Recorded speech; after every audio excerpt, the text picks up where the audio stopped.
Okay, first of all, I want to thank you guys for providing my way to New York City and for the prayers while we were gone.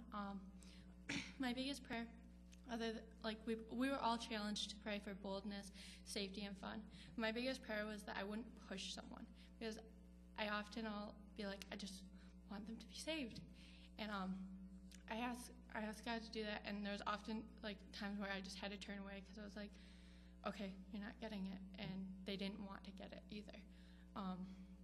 So God answered that prayer.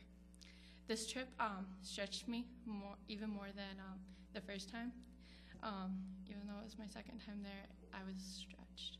I had a hard time with the rope trick at first. I feared I was going to fail.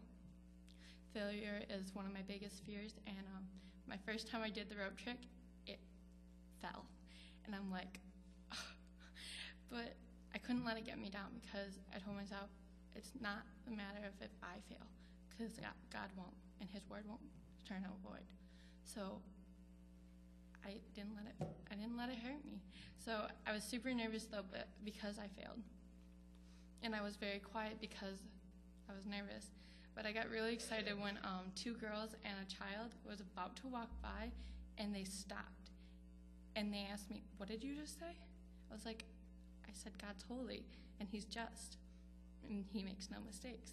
And she's like, "Really?" And I got really excited because she was like, she wanted to know everything.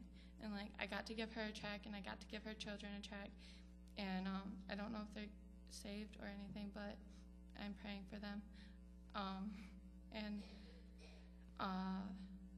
she just loved it. A few people argued. In fact, one told me that he's God, and that he was at supper with me last night because he's just like God, because he is omnipresent. I was like, whatever. No, I was like, I can't argue with you. I was like, because you're wrong. And it was interesting though, because every single time I felt discouraged because somebody wanted to argue, God sent somebody I didn't know to encourage us, to encourage our whole group. For each person, there was a group of Christians that came to encourage us. It was really awesome. There was just so many Christians, and a few people even asked me for prayer. There was a guy named Samuel who stopped and asked me while one of my group members was doing his rope trick. He asked me all about it, and I got to give him a track. I got to talk to him one-on-one.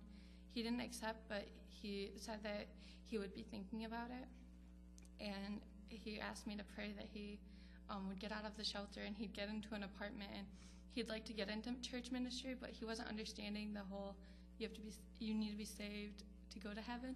So I gave him a track, and I told him I'd pray for him. It was really awesome though, because he was super interested in what we were doing. He just stayed there for 15 minutes watching us, and it was really awesome.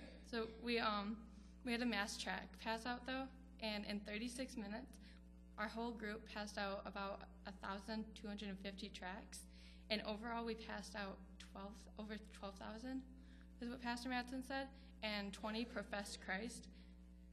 But although there was good parts of my week, there was a couple of bad parts. I got to talk to an atheist, and I got to share my testimony, but he's like, I don't understand why you would change. And I was like, well, it's God. And when he asked me about where my grandma is now, and I said in heaven, he's like, but she died, right? And I was like, yeah. And he's like, exactly. He's like, that's all I have to say on this. And he walked away. And I just wanted to cry for him, because I know where he's going. And my group members actually realized how he was watching the rope trick being done, but he didn't care. You could tell on his face he didn't care. But I still went up and I did a one-on-one with him.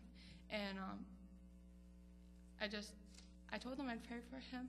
His name is Trevon or something. I think it's Trevon. But he said that he's like, you can pray for me, but all you're going to be doing is talking to air. And I was like, I've said that line before, and I'm a Christian now, so I'll pray for you. And the second worst part of my week was when a guy kissed me. He decided to profess his love for me when I gave him a track and kissed my hand. I have never gone through so much hand sanitizer in one day, in one time. But I gave him a track, so maybe he'll get saved too. But thank you.